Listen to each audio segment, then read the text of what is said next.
করজোড় করে বলছি, হে মা দুর্গা তুমি আমার রক্ষা করো। দেখেন হিন্দুদের মূর্তি পূজার সম্পর্কে কি বললো একজন হিন্দুদের পণ্ডিত, আর আমরা মুসলিম হিসাবে তাদেরকে আর কি বলবো। পুরো ভিডিওটা দেখেন এবং শেয়ার করেন বেশি বেশি করে।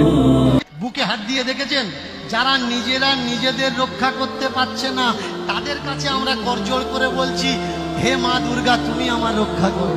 একটা বিড়ালের সামনে মাটির ইঁদুর করে ফেলে দিন, সে মুখ দেবে না, কারণ সে জানে ওটা মাটির ইঁদুর।